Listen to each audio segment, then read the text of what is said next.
You achieved something real, something you worked for, and you told almost no one. It wasn't modesty. There's something running underneath the silence, a quiet rule you made somewhere along the way that says, keep the good things close, say nothing, or lose them. That rule is not random, and it is not a flaw. There are 7 specific psychological patterns behind why certain people never post their wins. Every single one has a name, a root, and a reason. And once you see them clearly, you'll never look at your own silence the same way. Here's what's really happening. You get the news, the promotion, the acceptance, the number you've been waiting on for months, and your first instinct is not to post. It's to hold it close, as if saying it out loud would somehow make it fragile. This instinct has a name in psychology: magical thinking. Research shows it's especially common in high achievers. The logic underneath it goes like this. Good things are fragile. The moment you broadcast them, they become vulnerable, exposed to correction by fate, by timing, by something you didn't see coming. You've probably felt this. You told someone about something before it was confirmed, and then something shifted. That experience left a mark, and now you protect your wins the same way you'd protect something that could break. Why is it that you can walk into a room of strangers with total confidence, but the thought of posting your own promotion makes your stomach drop? It's not shyness. At some point, maybe once, maybe dozens of small times, you shared something you were proud of, and the response was flat. A quick, nice. A silence where enthusiasm should have been. Maybe someone redirected the conversation straight to themselves. Research on social emotion shows that when genuine pride meets a flat response, the impact lands far deeper than it should. Your brain learns a simple equation: share the win, risk the empty response, feel worse than before you said anything, or say nothing, feel nothing, stay safe. Staying safe has a cost. You feel it every time someone else celebrates out loud and you can't. Here's the one nobody talks about. The reason you don't celebrate isn't always fear of what other people will say. Sometimes it's fear of what you'll feel if the thing disappears. This is called anticipatory grief, mourning something before you've lost it. Researchers have documented this across multiple fields.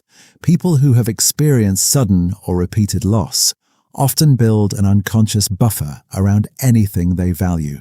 They refuse to fully inhabit a good thing, because full inhabitation means full exposure to losing it. So you stay one step removed from your own success. 1 foot in, 1 foot out. You let yourself feel a version of the feeling, but not the full thing. It's not that you're ungrateful. You're protecting yourself. You just never decided to stop. This one is quiet, and it does the most damage.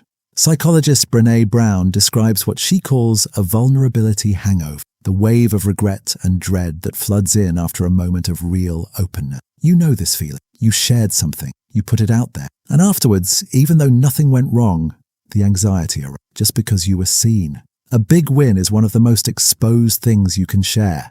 It's not just news, it's a declaration of who you think you are. And if the response is flat or absent or quietly dismissive, that lands at a different level than any ordinary embarrassment. So you skip the exposure. You win quietly. You move on quietly. And the loneliness of carrying your biggest moments completely alone is something you've learned not to name. You can already sense who would feel threatened before you even press post. Psychologists call this hypervigilance to social threat. In people who grew up in competitive or emotionally unpredictable environments, it becomes automatic. You learn to read the emotional temperature of a room before you walked into it, including rooms that only exist on a screen. So you stay small, not because you doubt what you achieve, because you don't want to become a target, because if you post it, someone you care about might feel the comparison. You'd carry that guilt far longer than any joy the celebration could give you. That's not weakness. That's a very specific kind of emotional intelligence. The problem is, it costs you far more than it costs anyone else. What if part of you doesn't actually believe you've earned it? Impostor phenomenon was first documented by psychologists Clance and Clance Imes in 1978. They identified a consistent pattern in high-achieving individuals who privately believed their success was undeserved, that they had somehow fooled the people around them. There is a specific version that affects sharing. If you post the win, you invite scrutiny. And scrutiny might confirm what you already quietly suspect, that the timing was lucky, that someone else did the harder part, so you keep it off the record, not out of false modesty, out of a quiet fear that going public opens the door to the verdict you've been half expecting. You've been carrying that fear so long, it feels like a fact. It's not. Somewhere along the way, you built an identity around not needing the applause. You became the person who doesn't perform their life online, who lets the work speak, who doesn't need the likes or the comments from people who barely know them. And that became a real source of pride, quiet, earned, different. The problem is that an identity can become a cage. When staying private grows so automatic that you can't even let yourself feel the win in private, when you can't tell even one trusted person, the protection has become isolation. Brené Brown's research on connection is clear on this. The inability to receive, to let good things actually land, is one of the most consistent predictors of disconnection over time. Posting isn't the requirement, but sharing is.